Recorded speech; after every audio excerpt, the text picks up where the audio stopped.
ওই যে বলি না মহামারীর ভাইরাস, অমুক ভাইরাস তমুক ভাইরাস, এই ভাইরাস আরও সামনে আছে বাকি এখনো। আর এখনকার নতুন রিসার্চ হচ্ছে ওই সাইবেরিয়া অঞ্চলের যে বরফগুলো আছে না, ওর নিচে এই 1 লাখ বছর 1.5 লাখ বছর 2 লাখ বছর আগের ভাইরাসগুলো নতুন করে জায়গা শুরু করেছে এখন আবার। হ্যাঁ, এগুলো বিজ্ঞানীরা বলছেন যে এগুলো আবার কোন দিন জানি পৃথিবীতে আত্মপ্রকাশ করা শুরু হয়। সব কিছুই ঘটবে। বিশ্বটার খুব রহস্য আছে, বিশ্বটার অনেক রহস্য আছে। আল্লাহ পাক এগুলো খেলার ছলে সৃষ্টি করেন নাই, পরীক্ষা। লিয়াবলুয়াকুম আইয়ুকুম আহসানু আমালা, আল্লাহ পাক বলেছেন। এরপরে ইয়াজুজ আর মাজুজের সব প্রজাতি মারা যাবে। নবীজি বলছেন জমিনে কোনো জায়গায় ফাঁকা থাকবে না, সমস্ত জায়গাতেই ওদের দেহ পড়ে থাকবে। আল্লাহু আকবার। এরপর ঈসা আলাইহিস সালাম আল্লাহকে বলবেন, আল্লাহ জমিনটাকে পবিত্র করে দাও। আল্লাহ পাক কি করবেন জানেন?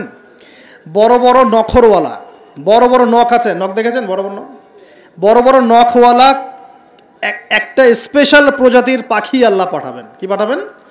পাখি। এটা কোন পাখি, কি নাম আমরা জানি না। ঠিক এরকম করে এই এক শ্রেণীর পাখি আল্লাহ পাঠাবেন যাদের নখগুলো খুব বড় বড় হবে, বিশাল বিশাল নখ। এই নখগুলো দিয়ে তারা দেহগুলোকে উঠাবে, উঠিয়ে নিয়ে কোথায় যে ফেলে দেবে আল্লাহ ভালো জানেন। সুবহানাল্লাহ, আল্লাহু আকবার। আল্লাহ পাক বিশ্বে কত কি বাকি রেখেছেন এখনো। এরপরে আল্লাহ পাক কি করবেন জানেন? আল্লাহ পাক বৃষ্টি বর্ষণ করবেন। এত বেশি বৃষ্টি হবে, এত বৃষ্টি হবে, জমিন ধুয়ে পরিষ্কার হয়ে যাবে ইনশাআল্লাহ। হাদিসে আসছে জমিন একদম চকচক করবে, জমিটা পরিষ্কার হয়ে চকচক করতে থাকবে। এরপরে কারণ ওই ভাইরাস তো ধুইতে হবে না, ভাইরাসকে ধুয়ে সাফ করতে হবে। তারপরে ঈসা আলাইহিস সালামের সময়ে বলা হচ্ছে, তার সময়ে একটা ডালিম, ডালিম দেখেছেন কি না? আনার ডালিম, এই ডালিমের যে খোসা হয় না, এই ডালিমের খোসার নিচে একটা পুরো পরিবার আশ্রয় নিতে পারবে। কি বুঝলেন? এত বড় বড় ফল হবে, এত বরকত হবে জমিনের মধ্যে। কখন বরকত হয়? যখন একটা জনপদের অধিবাসীরা আল্লাহর সামনে আত্মসমর্পণ করে, তখন আল্লাহ বরকত দেন। আমরা কি আত্মসমর্পণ করছি? এই জন্যই তো অর্থনৈতিক মন্দা চলছে। এমনি এমনি নাকি? সুদ খাচ্ছেন, দিব্যি ঘুষ খাচ্ছেন, দুর্নীতি করছেন, জেনা করছেন, মানুষের সম্পদ আত্মসাৎ করছেন, মাপে কম দিচ্ছেন, আবার নামাজও পড়ছেন, মাশাআল্লাহ। তো বরকত কোত্থেকে আসবে? তো বরকত কখন আসে? যখন একটা কম আল্লাহর সামনে সম্পূর্ণ আত্মসমর্পণ করে। একটা ডালিম হবে, এটা রূপকথা নয়, এগুলা গাল গল্প বলছি না। এই প্রতিটা কথা আল্লাহ পাকের ওহী থেকে আসছে, এর একটা কথাও মিথ্যা হবে না ইনশাআল্লাহ তাআলা। বিশ্ববাসীরা দেখবে একটা ডালিমের নিচে একটা পরিবার আশ্রয় নিতে পারবে। এত স্পেসিফিকলি বলা হয়েছে হাদিসগুলোতে। নবী সাল্লাল্লাহু আলাইহি ওয়াসাল্লাম বলেছেন যে 10 জন ঘোড়সওয়ার, কয়জন ঘোড়সওয়ার? 10 জন ঘোড়সওয়ার বের হবে ইমাম মাহদির সময়, যারা খোঁজ নিতে যাবে যে দেখি দাজ্জাল বের হয়েছে কিনা। ঘোড়ায় করে খোঁজ নিতে যাবে, দেখি দাজ্জাল বের হয়েছে কিনা। ওই 10, নবীজি বলছেন আমি ওই 10 জনের নামও জানি, ওদের বাবার নামও জানি। সুবহানাল্লাহ। এত স্পেসিফিক জ্ঞান দেওয়া হয়েছে আল্লাহর পক্ষ থেকে নবী সাল্লাল্লাহু আলাইহি ওয়াসাল্লামকে। তার হাদিস থেকে বলছি যে ডালিমের নিচে পরিবার আশ্রয় নিতে পারবে। তো অনেকে হয়তো হাসবে, কি বলে একটু উল্টাপাল্টা কথা, তাই না? নাস্তিকরা মনে করতে পারে যে হাসবে, আরে হাহারি এক দিয়ে রেখে দেবে। এখন মানুষ ফেসবুকের মতো চিন্তা করে, ফেসবুকের মতো হাসে, ফেসবুকের মতো কাঁদে। মানুষ এখন রোবটিক হয়ে গেছে আর কি। ঠিক আছে? আচ্ছা, তো এরপর কি? এরপরে বরকতের এই সময়টা শেষ হয়ে যাবে কখন? যখন মানুষ আবার সেই জেনা, পাপ, শিরিক, কুফর এগুলোতে লিপ্ত হবে। আল্লাহ রাসূল বলছেন এমন একটা মানুষও বাকি থাকবে না, একটা মানুষও না যে খালি লা ইলাহা ইল্লাল্লাহ কালিমাটা পড়তে জানে, এমন একটা মানুষও বাকি থাকবে না। বলেন নাউযুবিল্লাহ। ওরা হবে এই পৃথিবীর সবচেয়ে নিকৃষ্ট মানুষ। ওদের চেয়ে নিকৃষ্ট কোনো মানুষ এই পৃথিবীতে হবে না। এখনো কি এরকম সময় আসে নাই? এখন কি লা ইলাহা ইল্লাল্লাহ আছে না? আছে, হ্যাঁ। হয়তো তার পূর্ণাঙ্গ প্রয়োগটা নাই, কিন্তু কালিমা তো আছে কি না? তখন নবীজি বলছেন এমন একটা যুগ আসবে যে লা ইলাহা ইল্লাল্লাহ বলার মতো একটা মানুষ খুঁজে পাওয়া যাবে না। আর মানুষ রাস্তাঘাটে কুকুরের মতো জেনা করবে। রাস্তাঘাটে কুকুর যেমন সঙ্গম করে না রাস্তাঘাটে, ওই রকম করে মানুষ রাস্তাঘাটে জেনা করবে। ওই সময়ে আল্লাহ রাব্বুল আলামিন পশ্চিম দিক থেকে সূর্য উঠাবেন। কোন দিক থেকে? সূর্য সত্যি সত্যি পশ্চিম দিকে উঠবে। পৃথিবী একদিকে ঘুরছে না এখন, কে জানে আল্লাহ পাক পৃথিবীর ঘূর্ণন থামিয়ে উল্টা দিকে ঘোরাতে পারেন না? অবশ্যই পারেন। আল্লাহ পাকের জন্য এটা খালি বলা, কুন ফায়াকুন, হও হয়ে যাও, ব্যাস। আমি কয়েকদিন আগে রিপোর্ট দেখেছি, পৃথিবীর নিচে কিন্তু আগুনের স্তর আছে। আচ্ছা, জানেন তো পৃথিবীর নিচে আগ্নেয়গিরিগুলো আছে। পৃথিবীর ভিতরেও একটা ঘূর্ণন হয়, সেই ঘূর্ণনের দিক পরিবর্তন হচ্ছে দিন দিন, এমনটা রিপোর্ট এসেছে। দেখেন, আপনি ইন্টারনেট ঘাটাঘাটি করেন, দেখেন। আর অনেকে রিপোর্ট করছে যে পৃথিবী আগে যে গতিতে ঘুরতো এখন পৃথিবীর ঘূর্ণন গতি একটু বেড়ে গেছে। দেখেন রিপোর্ট দেখেন, ঘূর্ণন গতি বেড়ে যাওয়ার মানে হচ্ছে টাইম দ্রুত পাস করবে। আর শেষ জামানার হাদিস এটাও আছে যে সময় দ্রুত পাস করবে, আছে না? এটা হাদিস আসছে। তো প্রিয় ভাইরা, এই সময়ে মানুষ খারাপ হওয়া শুরু করার পরে এমন খারাপ হবে আল্লাহর নাম নেওয়ার মতো কোনো মানুষ থাকবে না, আল্লাহ আল্লাহ বলার মতো কোনো মানুষ থাকবে না। তখন পশ্চিম দিক থেকে সূর্য উঠবে। কিভাবে কিয়ামত হবে? নবীজি বলছেন একজন ব্যক্তি পানি খাওয়ার জন্যে পাত্রটাকে মুখের সামনে নিবে, পানি গিলতে পারবে না, কিয়ামত হয়ে যাবে। নাউযুবিল্লাহ। ইযা ওয়াকাআতিল ওয়াকিআ লাইসা লিওয়াকাআতিহা কাযিবা আল কারিআতু মাল কারিআ ওয়া মা আদরাকা মাল কারিআ, আছে না? আম্মা ইয়াতাসাআলুন আনিন নাবাইল আযীম। কত সূরা আছে কিয়ামত সংক্রান্ত, পড়ে দেখেন। ইযা যুলজিলাতিল আরদু জিলজালাহা ওয়া আখরাজাতিল আরদু আথকালাহা ইযা শামসু কুওয়িরাত ওয়া ইযা নুজুমু কাদারাত। এই সূরাগুলো পড়ে দেখেন। আম্মা পারার শেষ পারাটা যেটা 30তম পারা, এর সূরাগুলো পড়ে দেখেন। কিয়ামত চোখে দেখতে পারবেন ইনশাআল্লাহ। সিংহায় ফুঁক দেওয়া হবে। আল্লাহ পাকের ফেরেশতার এত ক্ষমতা আল্লাহ দিয়েছেন, একটা ফুয়ে পুরো মহাবিশ্ব ধ্বংস হয়ে যাবে ইনশাআল্লাহ। চারটাখানি কথা নাকি?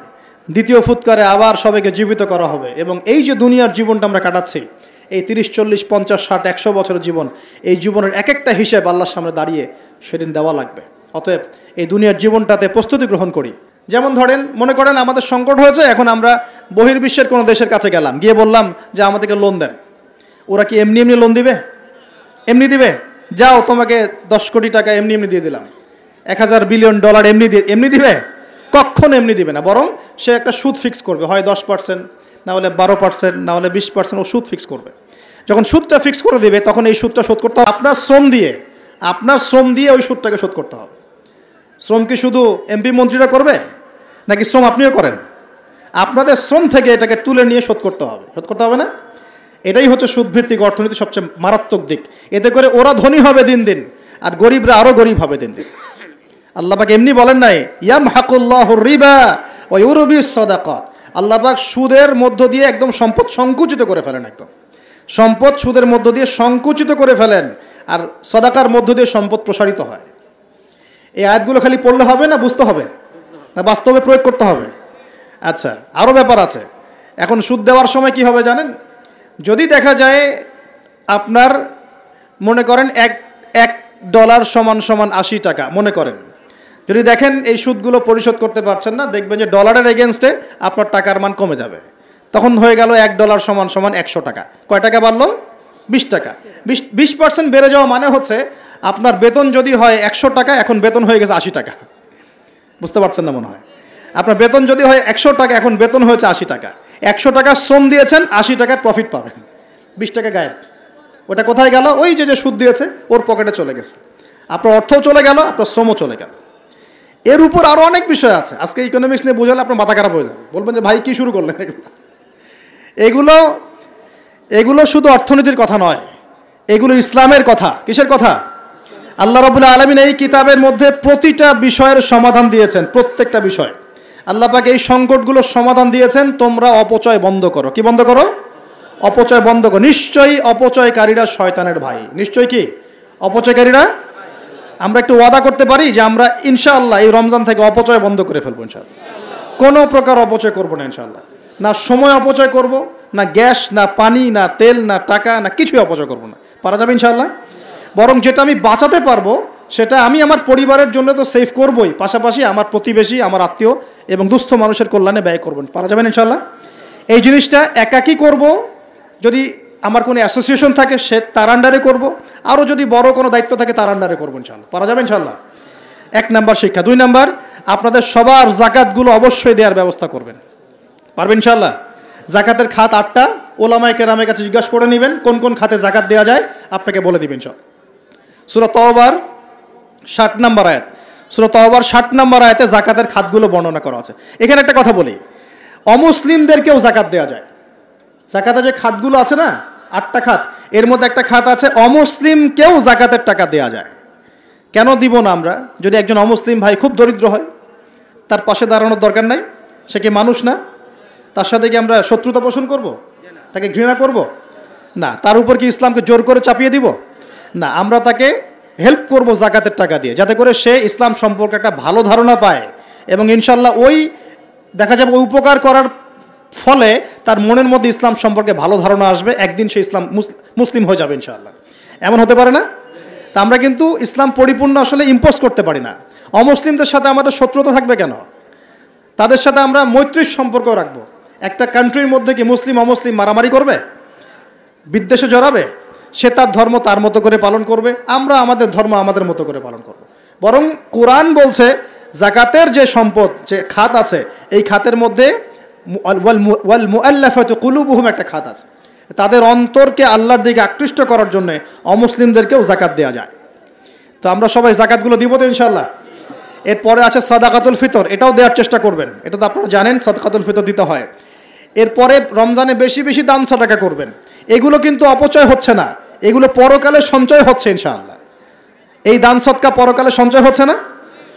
আল্লাহ রাসূল বলেছেন যে একটা খেজুর দান করে, একটা খেজুর হালাল উপার্জন থেকে একটা খেজুরও যদি দান করে, এই দানটাকে আল্লাহ পাক বড় করতে থাকেন, আদর মহব্বত করে বড় করতে করতে করতে পাহাড়ের সমান বাড়িয়ে দেন। বলেন সুবহানাল্লাহ। আর একটা হাদিসে নবীজি বলেছেন তোমরা এক টুকরো খেজুর দান করার বিনিময়ে হলেও জাহান্নামের আগুন থেকে বাঁচার চেষ্টা করো। প্রিয় ভাইরা, রমজান মাসে আমলগুলো করার চেষ্টা করেন, ইনশাআল্লাহ তাআলা সমাজের সংকটগুলো কেটে উঠবে ইনশাআল্লাহ। যদি এগুলো বাংলার মানুষ আমল করতে ব্যর্থ হয়, দেখেন রমজান মাসে কি হয়। আমরা আল্লাহ না করুক, তবে ভয় করছি রমজান মাসে একটা অর্থনৈতিক সংকট হয়ে যেতে পারে। আল্লাহ পাক আমাদেরকে বোঝার তৌফিক দান করুন। প্রিয় ভাইয়েরা, আরও যে বিষয়গুলো বলছিলাম, রমজান মাস আসার আগেই এই কিতাব, আল্লাহ পাকের কিতাব, অবশ্যই তেলাওয়াত করা শিখে নেন। সবাই তেলাওয়াত করতে পারি তো ইনশাআল্লাহ? আমি একটা সিস্টেম শিখিয়ে দিচ্ছি। প্রত্যেক দিন এক পারা করে পড়বেন, প্রত্যেক দিন এক পারা। তাহলে 30 দিনে আপনি 30 পারা পড়ে শেষ করে ফেলবেন। এতে করে চাপও পড়বেন আপনার উপর বেশি, আপনার বিরক্তিবোধ আসবে না, অন্য কাজগুলো করতে পারবেন। 1 ঘন্টা 1.5 ঘন্টার মধ্যে এক পারা পড়ে শেষ করে ফেলবেন। পারা যাবে ইনশাআল্লাহ? ইনশাআল্লাহ তাআলা। আল্লাহ পাক সবাইকে কোরআন পড়ার তৌফিক দান করুন এবং অর্থসহ বুঝে পড়ার তৌফিক দান করুন। আর কোরআন তেলাওয়াত কিন্তু শিখতে হবে ভালো করে। কোরআন তেলাওয়াতটা ভালো করে না শিখলে যা হয়, সারা জীবন ভুল তেলাওয়াত করে যাবেন, অর্থ বিকৃত হয়ে যাবে, অর্থ কিন্তু পাল্টে যাবে। রমজান আসতে যে সময়টা বাকি আছে, এই সময়ের মধ্যেই কোরআন তেলাওয়াত করা শিখে নেন। আল্লাহ পাক তৌফিক এনায়েত করুন, আমিন। আর যদি রমজান মাসে অনলাইনে কোর্স করতে পারেন, ইনশাআল্লাহ নিয়াত করেছি পুরো রমজান মাস অনলাইনে কোরআন শেখানো হবে ইনশাআল্লাহ তাআলা। 1 ঘন্টা করে যারা ক্লাস করতে পারবেন তারা ক্লাস করবেন। এরপর রমজানের একটা কথা বলে সামনে যাব, সেটা হলো তারাবি নামাজ তো আমরা পড়ি। এর পাশাপাশি শেষ রাত্রে গিয়ে কমপক্ষে 2 রাকাত নামাজ পড়ার চেষ্টা করবেন। কখন? একদম সাহারি করার আগে, সাহারি করার একটু আগে, কমপক্ষে আধা ঘন্টা আগে হলে ওঠার চেষ্টা করবেন। কমপক্ষে 2 রাকাত নামাজ হলে পড়ার চেষ্টা করবেন, কারণ ওই সময় দোয়া ইনশাআল্লাহ ডাইরেক্ট কবুল হয়ে যাবে ইনশাআল্লাহ। আর রোজাদারের দোয়া খুব বেশি কবুল হয়, রোজাদারের দোয়া কিন্তু খুব বেশি কবুল হয়। 3 ব্যক্তির দোয়া ফেরত দেওয়া হয় না, রোজাদারের দোয়া ফেরত দেওয়া হয় না। আর সন্তানের জন্য পিতার দোয়া ফেরত দেওয়া হয় না। আর যে মুসাফির, আমরা মুসাফিরের দোয়া আল্লাহ ফেরত দেন না, আলহামদুলিল্লাহ। আমরা দোয়া করি আল্লাহ পাক আমাকে সহ আপনাদের সবাইকে রমজান মাসে সুস্থতার সাথে সমস্ত রোজা রাখার তৌফিক দান করুন এবং রমজান মাসে কোরআনকে সময় দেওয়ার তৌফিক দান করুন, কোরআন পড়া, বোঝা, গবেষণা করার তৌফিক দান করুন, অন্যকে কোরআন শেখানোর তৌফিক দান করুন। আল্লাহ পাক রমজান মাসে আমাদের সবার অর্থনৈতিক সচ্ছলতা দান করুন এবং রিজিকের মধ্যে বরকত আল্লাহ দান করুন। আল্লাহ পাক আমাদের কৃষির মধ্যে বরকত দান করুন, আল্লাহ পাক আমাদের ব্যবসার মধ্যে বরকত দান করুন, আল্লাহ পাক আমাদের দান সৎকার মধ্যে বরকত দান করুন এবং আল্লাহ রাব্বুল আলামিন আমাদের সবাইকে রমজান মাসে তারাবি, তাহাজ্জুদ, জিকির আজগার, তাসবিহ, তাহলিল, ভালো কাজের আদেশ, অন্যায় নিষেধ, এই কাজগুলোতে ব্যস্ত থাকার তৌফিক দান করুন।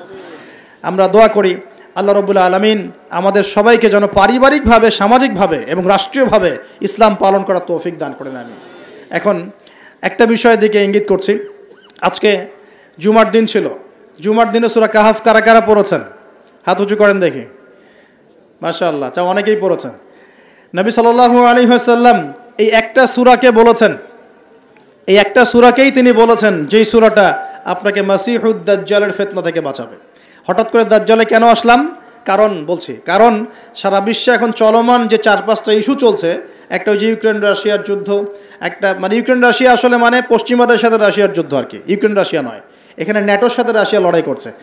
দ্বিতীয় ইস্যু চলছে কোরআন পুড়িয়ে দেওয়া ইস্যু চলছে না, কোরআন পুড়িয়ে দেওয়া ইস্যু। একটা ইস্যু চলছে অর্থনৈতিক মন্দা সারা বিশ্ব জুড়ে, একটা ইস্যু চলছে এখন ধামাচাপা পড়ে গেছে, কিন্তু যখন সময় হবে তখন আবার রাইজ করতে পারে, সেটা হলো করোনা ইস্যু, আছে না? মাঝখানে খুব দৌড়ঝাঁপ হলো, হঠাৎ এখন নাই, এখন আছে নাই, আবার যদি ওদের প্রয়োজন হয় তখন এই ইস্যু আবার নিয়ে আসবে আর কি, ঠিক আছে? আচ্ছা, তারপরে এখন চলছে আরেকটা নতুন সবচেয়ে মারাত্মক ইস্যু, সেটা হলো ফিলিস্তিনিদেরকে দেখলেই গুলি মেরে দিতে বলা হয়েছে। দেখেছেন? দেখেন নাই মনে হয়। আমরা যে মসজিদটা দেখেছি আল আকসা, দেখেছেন? এই আকসাকে সরিয়ে দিয়ে সেখানে থার্ড টেম্পল নির্মাণ করার প্ল্যান হচ্ছে।